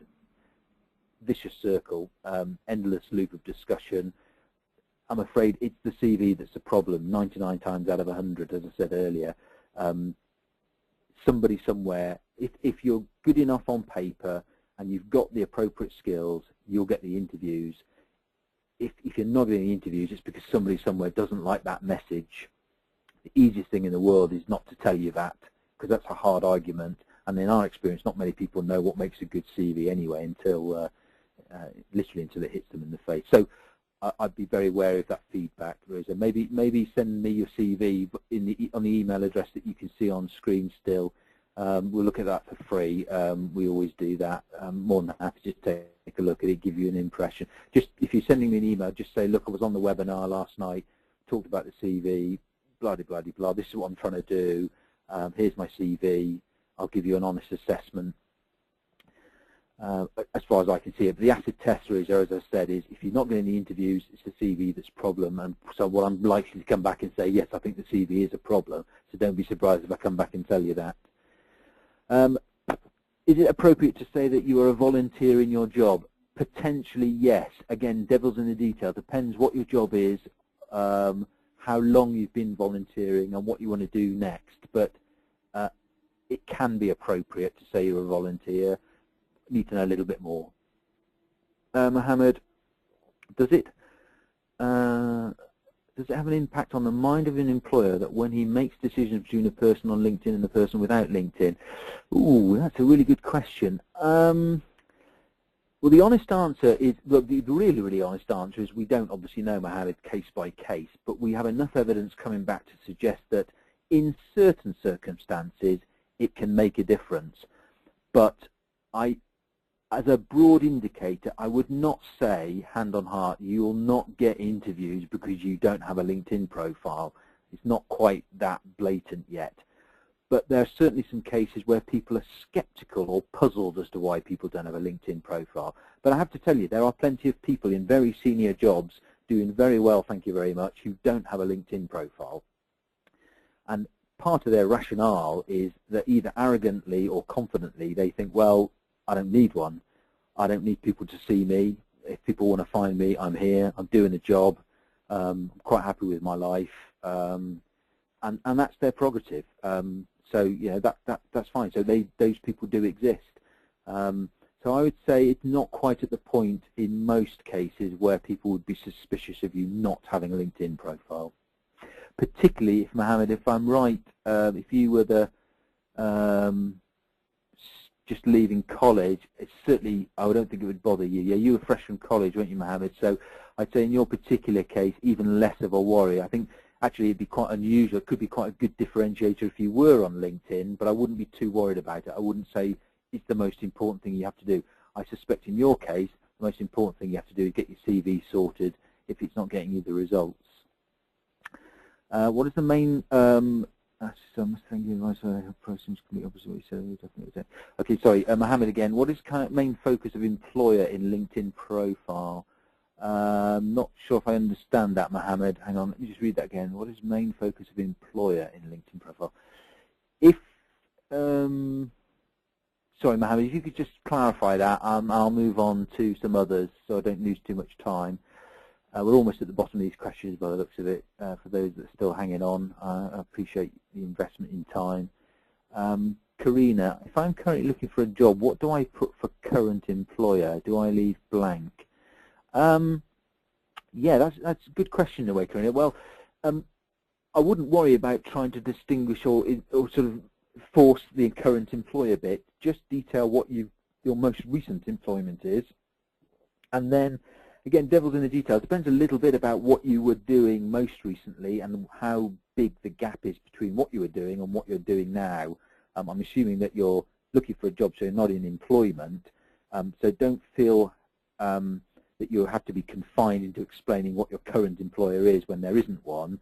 Just worry about what you were doing before. But certainly, I mean, there's two angles to this. The CV would need to be structured so that it presents all the good stuff about you from whenever that was, so that, again, you're building the business case to your target audience as to why somebody should hire you. So you're trying to get that message across before talking about what you were most recently doing, however long ago that might be. Except that people will be potentially, again, I don't know your details, so I mean nothing other than general help here.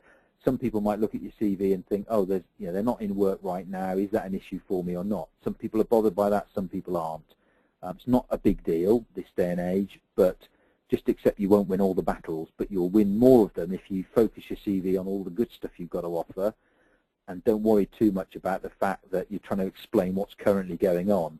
If you've done anything in terms of training, part-time work, voluntary work, extracurricular, and anything at all to try and fill that gap that's constructive, we probably want to make use of some of that. But again, the most important thing is the good stuff that you have been doing at some point in your career, bring that to the fore so that the focus isn't about what are you doing right now. The focus is, oh, this person could be the right kind of individual for our business. Reza, can I point out cost-saving issues I suggested in my project? Yes, if lurking behind that, Reza, is a confidentiality issue, which if you didn't mean that is still a relevant point, yes, you can. We always talk, when we're talking to our clients, we try and figure out what we can say and what we can't say. And of course, you can always come back a level. So you don't have to mention people by name, you don't have to talk about companies by name, you don't have to talk about savings or investments or projects in pure value terms. You could say in percentage terms, I saved X, rather than 2.3 million. You could say 10% or whatever it was. So you could, I'd say yes, mention the benefits, because it sounds like if it's cost saving, that's topical and relevant in today's world, but you don't have to give ultimate detail if it's sensitive. Thank you, Peter, for your thank you. Yes, Mohammed, extracurricular activities, achievements like speeches, debating, definitely. They show competencies of ability to actually, I mentioned earlier, sort of, actually more than tongue-in-cheek, it's more strongly than that, that you ought not to be talking about interpersonal skills and communication skills in the first part of your CV. You shouldn't be majoring on things like that because they're really difficult to prove. However, if you've just come out of college, those kind of things are traits that would be sought by your target audience. Now, how do you prove them? Well, you might say, well, at interview I prove them. Yeah, but you've got to get the interview first to be able to prove your communication skills. But you could twist something like, yeah, drama, debating, making speeches, and use that as the evidence to support the fact that you generally do have communication skills. So that would be a valid use in that context. Reza, regarding CV cost, finance assistant, volunteer, graduated 2011, ran my business when I was back in Iran in 2004 when I moved to the UK. Okay, Reza, probably the best thing to do, I think you also mentioned about your CV, isn't it? Send me an email to either visit our website or use that email address down at the bottom of the screen. Just send me a brief summary and your current CV, and I'll deal with you on a case, on a separate case basis, you know, one-to-one. As there's more lurking beneath the surface, I suspect. So let's talk about that separately. I'll take a look at that for you. Mohammed, they can be added into profile. If you mean LinkedIn profile, Mohammed, yes. Oh, and that might refer to your earlier point where I said clarify. Let's have a look. Sorry, just bear with me, Mohammed. I'm just trying to catch up with the thread of how to distribute goals between CV, impact on mind of employer. What is the main focus of employer and LinkedIn? Ah, okay. Yes, I think I see where I am, Mohammed. Any credible websites? Yeah, so simple answer, Mohammed, yes, it could be added into the profile, but yes, yes. Sorry, yes, the yes is the answer. Second question, any credible website suggestion which is good in giving adverts for jobs? If you mean, I'm taking that literally, if you mean like good job boards, I mean any of the big ones, Monster, Reed, Job Site, Total Jobs, CV Library, comes with so many of them. There's no one particular place to go, Mohammed, these days. Just Google what you're interested in, and I guarantee you'll get plenty of advice and guidance. Marina, oh, she's thanking me.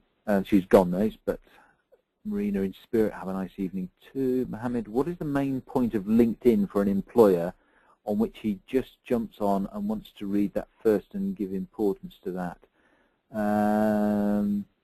Okay, I think if I've interpreted that rightly, Mohammed, again, it all depends on your target audience. So just imagine you've got 5 to 20 seconds of somebody's reading time. They hit your profile. They want to see, in effect, a reflective message. So if they're looking, again, a silly example, if they're looking for somebody to paint their walls red, your LinkedIn profile needs to be saying, I can paint your walls red.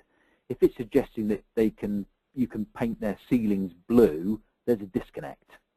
So that's a bit of a oversimplistic example, but hopefully that gets the point across. So in 5 to 20 seconds of somebody landing on your LinkedIn profile and they're looking for somebody to paint their walls red, your LinkedIn profile needs to be in effect saying, here am I, Mohammed, I can paint your walls red.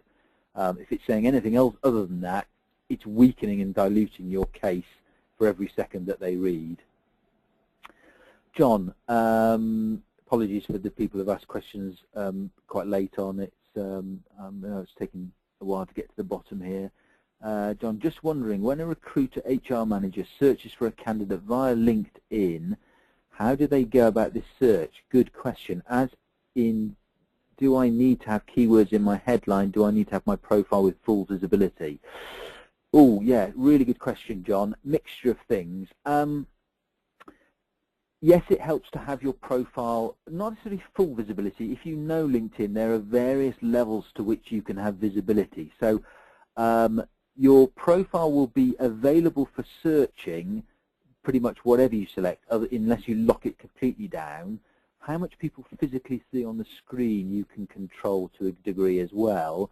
But the main thing lurking behind that question is, yes, how do people actually use it? Now, LinkedIn, as far as recruiters and HR managers who subscribe to LinkedIn's recruitment solutions package, have a huge amount of power. So just like Google, they can literally stick a word in. You've got to imagine that some recruiters will be really good at this, some will be hopelessly useless, and nobody will have trained them. And they'll just say, jump on LinkedIn, find find out whether we can find these kind of financial people, maybe with ACCA qualifications, living within a certain radius. So they can do all of this stuff. So they can do it by geography, so by country, by county, by postcode, within a radius of certain postcodes, tick boxing against qualifications, maybe even employers, with keywords, and a very complex search. So broadly, the best way you can counter that is make sure the content's well written. So you've got topical phrases, keywords that are well used and well searched for, examples of the work that you've done which do happen to be, again, well written with particularly good phrases, and particularly in accounting you'll be well aware of. I mean, ACCA is a thing that people search for, so that'll get picked up straight away. The various degrees of accounting protocol or elements of accounting protocol will get picked up by searches like GAAP, IFRS, phrases like the simple ones like cash flow forecast. People will search for those kind of things. Then they'll use the skills and expertise area which you've got on your profile, and they'll just tick along the ones that they want. So you just need to make sure those are well populated. And then there are things that if you're in a particular line of work where, I don't know, anti-money laundering is important, or UK Bribery Act, or some of the Basel things, if you've got any experience of those kind of things, you need to make sure that they're in there somehow, so people searching for them will pick up on you.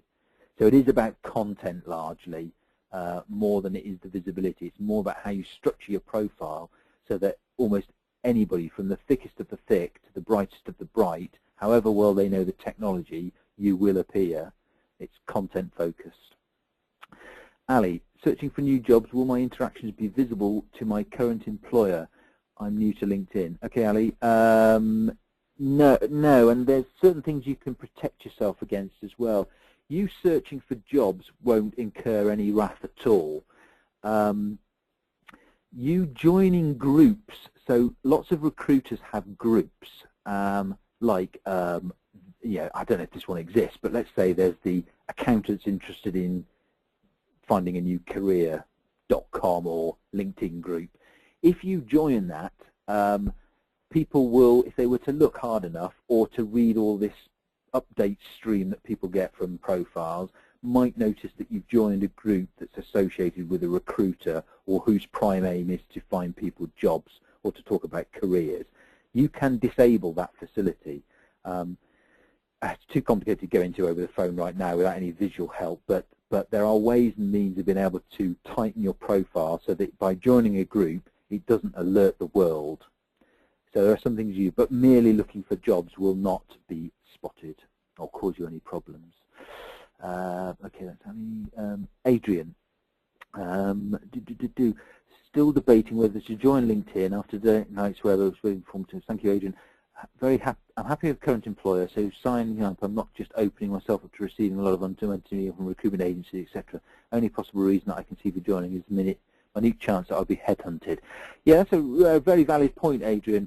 It is all about, for some people it's about the here and the now, i.e. they know something's about to happen or they're unhappy and they want to move on. It's a great way of exposing yourself in the nicest legalist point of way to the masses. Others, as I sort of hinted at, we know there's plenty of people out there who don't have a profile because they're quite happy, and to be honest, they just don't want to draw any attention to anything at all. They see no value in it, and that's fine.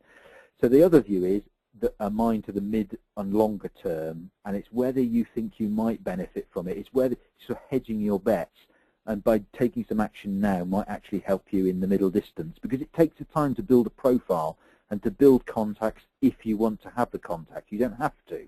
You could treat it, as I said earlier, as a personal website whose visibility you'll never in a million years beat. Even if you won the lottery, you'd still not be able to outspend LinkedIn's visibility. So it's more whether you think it might be useful, and then just keep it supple. You can lock the profile down to a degree where it's not obvious that you're doing anything other than just sort of presence on it. And then other things come into play. If colleagues of yours, your peer group are on it, that might help. If they're not, it might help sway you the other way. If your business, who you work for, is on it and have a presence, then there's no harm in linking to it, because that's, of course, natural. Most people can get onto LinkedIn because their employer has a corporate site. Or even if your business doesn't have, the business that you work for doesn't have a corporate site, there may be plenty of groups who, quite innocently, you could belong to, socially or for business, I'd have to say, that you might want to be linked with, and that would justify you having a profile. So again, a lot depends on what you want to do. You can control whether you get notified about jobs. So you can control to some degree, although it almost defeats the point. If you lock it down so much that people can virtually not see you and therefore not interact with you and therefore not email you, then it's almost like, well, why have a profile in the first place, to be honest.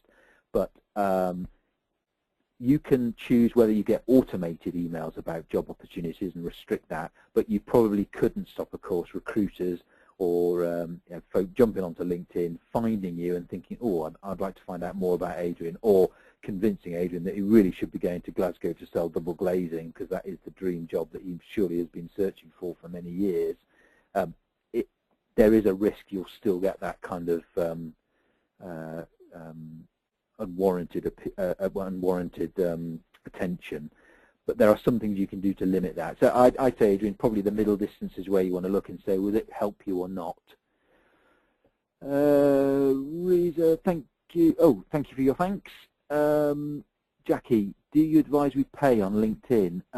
If by that you mean go for the premium account, not necessarily, Jackie. No, I think unless you're very active on it and you want to expand the number of people you can influence and indeed expand the people you can contact, for which the premium account gives you access, then you're probably safe with the basic account for most purposes. Mohammed, if that's not what you meant, Jackie, just pop another question in. Mohammed, is this good and ethical to ask employers for job opportunities on LinkedIn via email? Yeah, no harm at all, Mohammed. As long as you do it in a nice, tasteful, constructive way, no harm at all, because it's just building your exposure. You've got nothing to lose other than them saying no. Yeah, go for it. Elizabeth, how should I answer questions when the interviewer asks me how much I earn? My salary is very low and it's affecting me to move on. Okay, that's a really good question, Elizabeth, as well. And I would say if you're getting to interviews, that's a pretty good sign. And I would, it's a bit difficult without knowing lots of detail, I'm afraid. But in effect, if you're getting that far, then I'd be honest. You can't change the fact that people are going to find out what you're on. So you'd be honest with it, but you could describe that is, that's one of the reasons why you're looking to move. You're being underpaid for the value you have in the marketplace, and therefore you're looking to move and find somebody who'd place a higher value on those skills. That's a nice, honest, confident answer. There's probably other ways to deal with that as well, but there's no harm in being honest and say, look, you recognise it's low. It's a motivator as to why you're interested in moving on. You're not going to move for anything, but you know your market worth is higher. What sort of privacy level would you recommend? Should I allow search engines to find me, or will my email address supply to a recruiter suffice? Oh, good question, Ali. Depends a little bit on the visibility you want and your own personal tolerance levels for receiving stuff. I'd say only put your email address if you are really keen for people to want to interact with you directly, because as soon as you give that, of course, you bypass LinkedIn. One of the beauties about LinkedIn is that, for all its faults about exposure to folk that you don't really want to hear from, is that, yes, you can control it to some degree, but of course, if you don't provide your email address, the only means people have got is through LinkedIn, which you can control to some degree. And if you took a view that you only view that once a week, or never at all, that's in your control. So it depends a little bit on what your own tolerance level is in, Ali. And I'd say if you're bothered about anything, don't publicise your email address unless it's one that is bespoke to LinkedIn. And by that I mean you set up an email address who would only have been sourced from somebody looking at your LinkedIn profile, so you know that's where they got it from. Over time, that might well populate itself into all sorts of places, but initially, at least, you know then that if you're getting emails to that particular account, the only place they could have got that from is LinkedIn or somebody related to a LinkedIn search. Then again, you've got a little bit of control over it. Hassan, how often should the LinkedIn profile be updated? Yeah, good question. As often as your circumstances change or your need to promote a message to your target audience changes. A lot of people forget to change their, not only the CV, but their LinkedIn profile, and we go to a lot of them and suddenly find out that actually they've moved on a job, or they've got a job which they say they're currently still in, but they actually left, 6 months, 12 months, 18 months ago. I'd just get into the habit of, again, imagine it's your website selling your services to the world. Any good businesses, not all of them, hasten to have, but any good business keeps a real close eye on that and make sure that at any one time that website is reporting the correct facts. To get into the habit of looking at it, I don't know, every week's not unreasonable actually, to be honest, because you just don't know, particularly if you're thinking, oh, I want to change direction, or I've achieved this week, or something big's changed. Just keep an eye on it. Look at it as if you were a recruiter or an employer. Because you'll be surprised sometimes how many either mistakes you'll find or things that have moved on. Actually physically changing it, obviously you only change it when something has physically changed. Jackie, yes, I'm desperately trying. Oh yes, you were asking about the premium account. So yes, so no, unless you're really active, Jackie, you've got some need to communicate with lots of other people that are outside of your immediate groups, and you want to send in mails to lots of other people or at all, then I wouldn't be too bothered about the premium account. You can always trial it, and well, I say always, often they'll offer a 30-day trial, and as long as you cancel it before the expiry, you won't get charged, and you can have a play around with it and see whether there's any value or not. So if you want to dabble, you could do. Ali, is it advisable to accept friends who are not related to my industry, or should LinkedIn be restricted to one's professional network only? What would you recommend? Oh, that's a really good question. That's a difficult one. Not a difficult one to answer in some regards, Ali, but a difficult one to be strict about. And I've made the mistake of accepting people who probably I ought not to be friends with as such. And if I was starting out afresh, I'd be more ruthless. So my advice personally would be, yeah, just try and restrict your network to people that are genuinely folk that are linked to you in some way, or where there's some validity, credibility to it. So yeah, if I had my time over, I'd be more ruthless about things, and that would be my advice. Mohammed, does giving comments and reading articles benefit my account? Yes. It can, Mohammed, particularly if you keep it focused on a particular discipline. So, I don't know, let's say you're into, I don't know, you want to become a management accountant, or any particular discipline that you're interested in. Yeah, try and focus your attention in that area so that it lends credibility. As soon as anybody lands on your profile, they're thinking not just that you're some individual who happens to have some qualifications that are shared by lots of other people in the world, which they will be, unless they're absolutely interstellar qualifications. So differentiate yourself until you start getting some work experience under your belt, and think, okay, groups I could join, discussions I could participate in, as long as they're relevant to what you want to do, it'll add credibility. People look at it and think, oh, this is a bit different. This guy's taken a bit of time to further his interests in a particular area of specialization. So when you're applying for jobs and saying, I'm really interested in this area, your profile will shine that like a torch. So I'd encourage that. Participate in anything that helps build credibility in the area you're interested in. Lala, do you know the 5 ignore rule? The very fact that I'm pausing makes me feel hugely ignorant, or the fact that I don't quite understand the question. So Lala, maybe a bit more explanation. So no, honest answer to that is no, I don't know the 5 ignore rule, or my brain's addled at this time of night, and it means nothing to me at first glance. Crumbs, there's still quite a few of you on board. That was the last question. Oh right, Lala. I believe that LinkedIn contact you if you have received 5 ignores. Oh right, okay. I've not experienced that, but to be honest, I'm desperately trying to think, Lala, where I've ignored people 5 times. I probably have.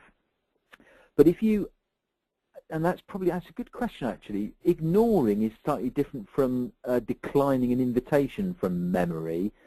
So if you ignore, all I get is, I don't know about to be honest, the bit I don't know about is the 5. I know when I've ignored people, I get reminders about the fact that I've ignored people and I should do something about it. But some I have deliberately left for a long time, and you know, nobody's set a pack of dogs on me or anything dramatic like that. So I'd say yes, I get reminders, but nothing more than that. If you choose not to be connected with somebody, it doesn't create like a huge record. It doesn't flag up the fact that you've not accepted the link. It just doesn't accept the link. That's it. So if you've got a few people out there who don't really know you and they're asking lots of people to be connected with them, it's not going to offend if you decline the invitation. Excuse me. But the ignore rule, the only thing I'm aware of is that if you ignore people, you just get reminders. And as I say, I've left some people ignored for a long time, and just to see partly what happens, because I'm not that bothered about connecting with them. They just literally, I don't know who they are. And they probably don't know who I am, but they maybe thought it was a good idea to connect. I've ignored it, I get a few reminders, and that's the worst that's ever happened.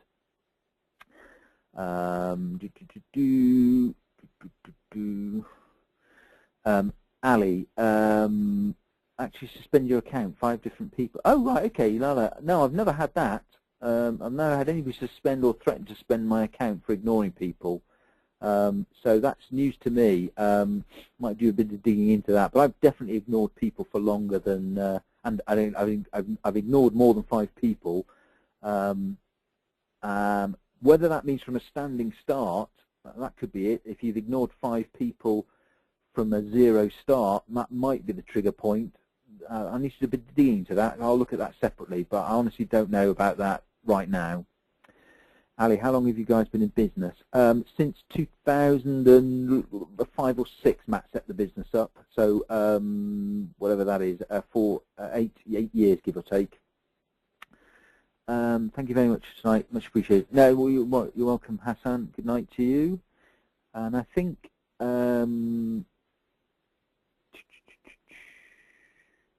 yes, I think that's it, guys. So oh, Frank. Oh, Frank. It's the other way, Matt. 5 in-mails ignores that you have. It's the other way, Matt. 5 in-mails ignores that you have sent out means you. Ah, okay. Yeah. Thank you, Frank. That could make sense. Interestingly, I don't have. Matt has a premium account. I don't. So that could be it, and why I've never experienced the pain. So thank you for that, Frank. Sorry, I don't know if Lalo, who's only really seen that, had another delegate just respond. If you get 5 in-mails ignored that you sent out, you get a warning. Now that does make sense, because in-mails are an indicative of, you might be abusing your ability to connect to people that you're claiming to know. That might make sense. Thank you, Erica, as well, for your perseverance. I'm really surprised how many people have hung on to the desperate end. I do appreciate that, so hopefully you got something out of it all. I'm going to wrap up this now, guys. So again, thank you very much for your time. We are here to help if you generally want the help. And Lala, sorry, yeah, asking because I was wondering how you'd be ruthless. Ruthless in the sense of in-mails are different from connection requests. If you're sending in-mails to people, I don't have a premium account, but my view would be on that is that you sending in-mails, and you ought to be knowing the people. If you're getting ignored, it suggests that you don't know the people and you might be a bit of a spammer. Whereas connections, people requesting to be connected to your network is a different issue, and you don't have to be connected. There's no obligation for you to connect to people just because they're asking you to connect. In fact, LinkedIn encourages you, when you try and connect with people, it does say be very careful about who you connect with. So it's contrary if they were then to punish you for rejecting connection requests. I've definitely rejected lots of connection requests and not suffered any pain. Okay, so as I was saying, yes, I'm going to wrap up now. So I'm going to shut this thing down. It'll take me about 10 seconds, 15 seconds to do that. Thank you again for time this evening. Best of luck to you all going forward, and if we can be of help, you know where we are. Good night to you all. Cheers.